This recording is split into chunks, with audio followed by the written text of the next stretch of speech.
여러분이 지금 타고 있는 배가 시속 35km로 달리는 도중 난간 너머로 누군가가 사라졌다고 상상해 보십시오. 소리 한번 지를 새도 없이 불과 3초 만에 수면 위로 사람 하나가 꽂혀 들어가는 상황입니다. 그리고 그 주변에는 아무도 없습니다. 그리고 그 배는 멈추지 않습니다. 그냥 계속 달립니다. 아무 일도 없었다는 듯이 파도 소리만 남긴 채로. 크루즈선 추락 사고. 이건 드라마 속 이야기가 아닙니다. 매년 실제로 벌어지는 일입니다. 매년 전 세계에서 20건에서 30건의 추락 사고가 보고되는데 생존율은 20%에서 40% 사이로 해마다 달라집니다. 어떤 사람은 살아 돌아오고 어떤 사람은 영영 발견되지 않습니다. 그 생사의 차이가 어디서 나오는지 오늘 처음부터 끝까지 파헤쳐 보겠습니다. 오늘은 그 사람이 물에 떨어진 순간부터 구조되거나 혹은 끝내 찾지 못하는 순간까지를 같이 따라가 보려 합니다. 물리학부터 시작해서 배 안에서 벌어지는 절차,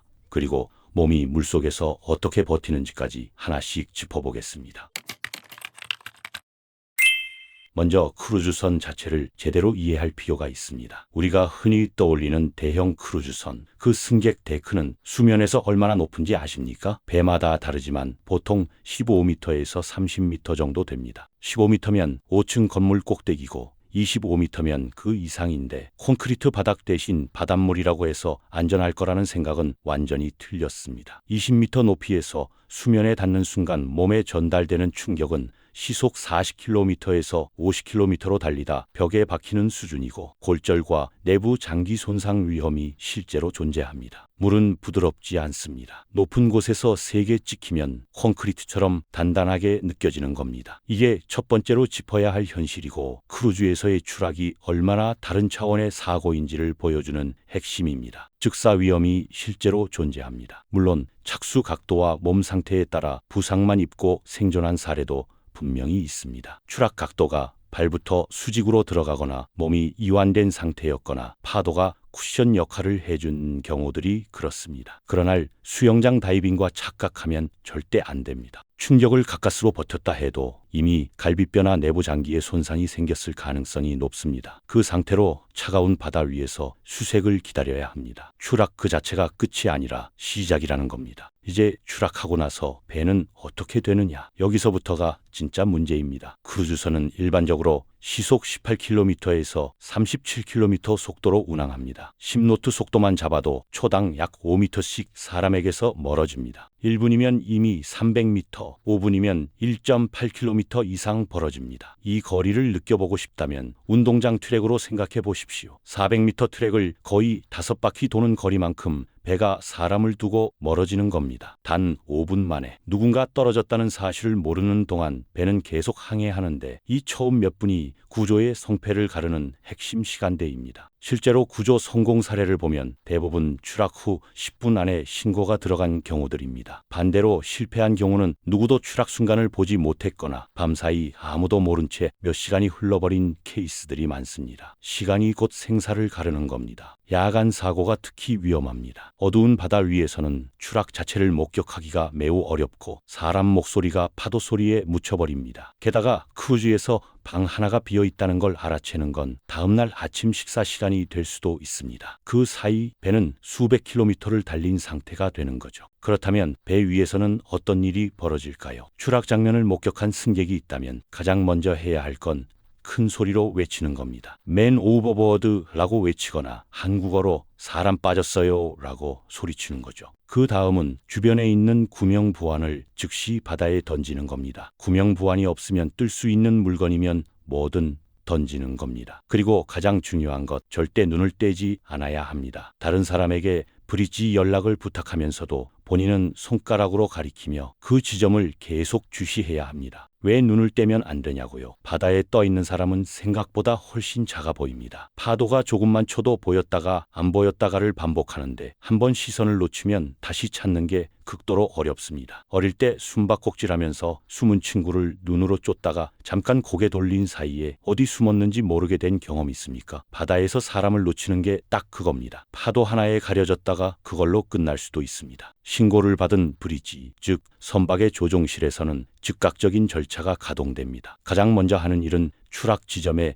GPS 좌표를 저장하는 겁니다. 요즘 선박에는 항법 시스템에 MOB 버튼이 있어서 버튼 하나로 현재 위치가 기록됩니다. 스마트폰에서 지도 앱 열고 핀 꽂는 것처럼 바다 위 지도에 사람이 여기서 떨어졌다는 기준점을 찍어두는 겁니다. 배는 계속 움직이고 있으니 나중에 되돌아올 기준점이 반드시 있어야 하거든요. 이 기준 좌표 하나가 수색 전체의 출발점이 됩니다. 그 다음엔 구명부안과 연기 부표를 투하합니다. 낮이면 연기로, 밤이면 조명으로 위치를 표시하면서 동시에 선내 비상송이 나가고 국제 신호인 긴 사이렌 3번이 울립니다. 주변 선박에는 메이데이 릴레이가 발령되는데 이 신호를 받은 인근 선박들도 수색에 합류할 의무가 생깁니다. 이 모든 행동이 거의 동시에 이루어집니다. 선속을 낮추면서 선회 기동이 시작됩니다. 이걸 윌리엄슨 턴이나 앤더슨 턴이라고 부르는데 간단하게 말하면 왔던 길을 되갚는 유턴입니다. 10만 톤짜리 거인이 유턴하는 셈이니 거대한 선박이 방향을 바꾸려면 시간도 공간도 상당히 필요합니다. 대형 크루즈가 완전한 선회를 마치고 사람이 떨어진 방향으로 되돌아오는 데 걸리는 시간은 배 크기와 상황에 따라 다르지만 빠르게 해도 수분이 걸립니다. 그 수분 동안 배와 사람 사이의 거리는 계속 벌어지고 있습니다. 현대 크루즈 일부는 자동 인식 시스템도 갖추고 있습니다. 카메라, 레이저, 열 감지 장치로 사람이 난간 밖으로 떨어지면 자동으로 감지하는 방식인데 가격과 오경보 문제 때문에 아직 모든 배에 보급된 상태는 아닙니다. 배가 되돌아오기 시작했습니다. 그렇다면 바다 위에서는 수색이 어떻게 이루어질까요? 수색 작전은 그냥 눈으로 뒤지는 게 아닙니다. 국제해사기구 가이드라인에 따라 체계적인 패턴으로 움직이는 겁니다. 가장 기본은 확장 사각형 수색입니다. 최초 추락 지점을 중심으로 작은 사각형부터 시작해서 점점 바깥으로 범위를 넓혀가는 방식으로 마치 돌을 던졌을 때 파문이 퍼져나가는 모양처럼 수색 범위가 커지는 거죠. 넓은 해역을 수색할 때는 평행 탐색을 씁니다. 여러 척이 나란히 줄 맞춰 일정 간격으로 이동하는데 도서관 사서가 책 서가를 한 줄씩 차례로 훑는 모습을 생각하면 됩니다. 빈칸 없이 순서대로 체계적으로. 선장은 해양수색구조센터, 영어로 MRCC라고 부르는 곳에 즉시 상황을 통보합니다. 거기서 인근 선박과 항공기 자산을 파악해 전체 수색을 조율하는데 국제규정상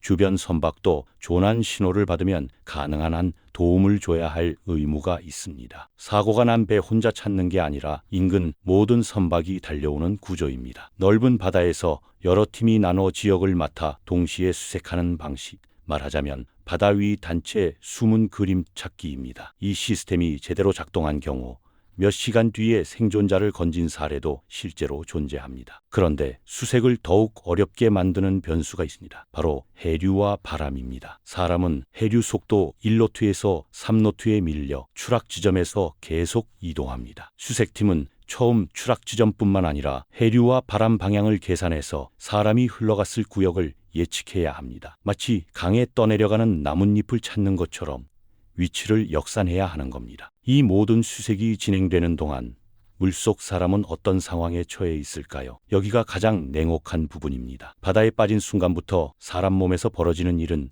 단순히 물에 젖는 것과는 차원이 다릅니다. 차가운 물에 갑자기 빠지면 처음 1분에서 3분 사이에 냉수 충격이라는 게 찾아옵니다. 숨이 갑자기 막히면서 과호흡 반응이 일어나는 건데 이때 물을 들이마시는 사고가 많이 생깁니다. 패닉 상태에서 허우적거리는 것도 이 시기에 집중됩니다. 이 첫 번째 고비를 넘겨야 그나마 생존 싸움이 시작되는 겁니다. 그 다음 고비는 근육마비입니다. 체온이 일정 수준 이하로 떨어지면 팔다리 근육이 제대로 작동하지 않습니다. 헤엄치고 싶어도 몸이 말을 듣지 않는 상태가 되는 거죠. 이 단계에서는 아무리 의지가 강해도 한계가 있습니다. 그래서 처음부터 구명조끼의 의지에 체력을 아끼는 게 결정적으로 중요합니다. 물은 공기보다 열을 25배나 빠르게 빼앗아 갑니다. 같은 온도라도 물속에 있으면 훨씬 체온이 떨어진다는 뜻인데 젖은 옷 입고 냉동 창고에 서 있는 것과 같은 온도에서 그냥 서 있는 것을 비교해 보십시오. 그 차이가 바로 물속에서 체온이 빠져나가는 속도입니다. 수온에 따라 생존 가능 시간이 크게 달라집니다. 지중해나 카리브해처럼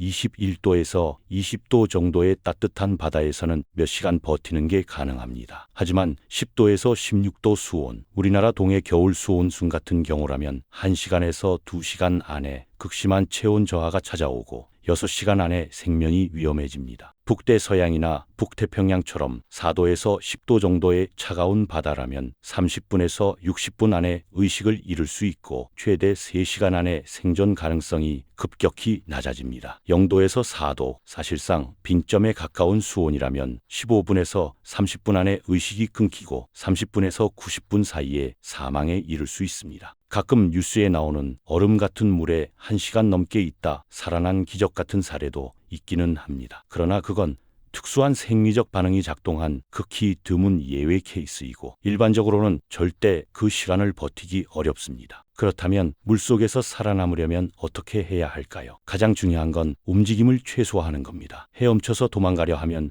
오히려 빨리 죽습니다. 체온을 빼앗기는 속도가 급격히 올라가거든요. 무조건 가만히 떠 있는 게 답입니다. 물속에서는 얼마나 멀리 헤엄치느냐보다 얼마나 오래 뜨고 있느냐가 생존을 결정합니다. 얼음이 녹는 속도를 늦추는 싸움이라고 생각하면 됩니다. 얼음덩이를 꽉 쥐고 있으면 빨리 녹고 가만히 내려놓으면 더 오래 가듯이 움직임을 줄이면 체온 손실 속도도 줄어듭니다. 구명조끼를 착용하고 있다면 훨씬 유리합니다. HELP 자세라는 게 있는데 팔과 다리를 몸쪽으로 바짝 당겨 체온이 방출되는 부위를 최소화하는 자세입니다. 태아 자세처럼 몸을 최대한 웅크리면서 뒤로 누워 얼굴만 수면 위로 유지하는 방식인데 구명조끼가 없으면 이 자세를 유지하면서 숨을 쉬는 게 사실상 불가능합니다. 여러 명이 함께 바다에 빠진 경우라면 서로 몸을 붙여 원을 형성하는 방법도 있습니다. 체온이 빠져나가는 면적을 줄이는 원리인데 혼자일 때보다 생존 시간이 유의미하게 늘어나며 이 방법이 실제 구조 매뉴얼에도 권장사항으로 명시되어 있습니다. 도대체 이런 사고는 왜 일어나는 걸까요? 실제 사례들을 보면 원인이 꽤 다양합니다. 가장 흔한 건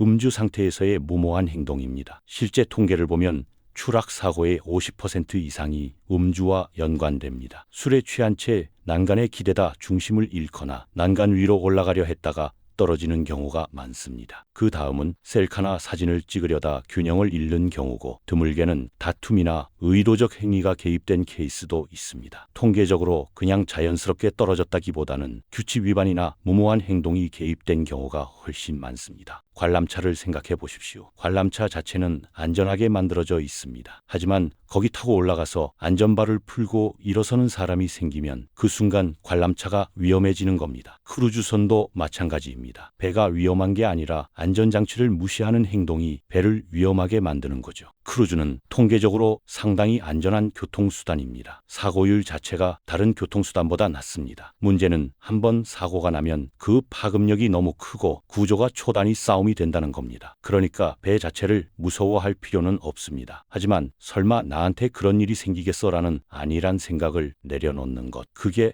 핵심입니다. 크루즈는 휴가지이기도 하지만 동시에 수십 미터 위에 사람이 올라가 있는 이동 플랫폼이기도 합니다. 그렇다면 실제로 크루즈에 탔을 때 어떻게 해야 할지 구체적으로 짚어보겠습니다. 탑승 직후 반드시 안전 브리핑을 들어야 합니다. 많은 사람이 그 방송 나오면 귀찮다고 무시하거나 자리를 뜨는데 적어도 귀는 열어두어야 합니다. 비상 집합 장소, 구명조끼 위치, 비상 연락 방법, 이 세 가지만 파악해도 사고 시 행동이 완전히 달라집니다. 술을 마셨다면 난간에 절대 기대지 마십시오. 아주 단순한 얘기 같지만 통계를 보면 추락 사고의 상당 부분이 바로 이 상황에서 나옵니다. 셀카 찍으려 난간 위에 올라가는 행동도 금물이고 사진 한 장을 위해 목숨을 거는 건 말이 안 됩니다. 추락 장면을 목격했다면 행동 순서는 이렇습니다. 즉시 큰 소리로 외치고 구명부환을 던지고 손가락으로 가리키며 눈을 절대 떼지 않으면서 다른 사람에게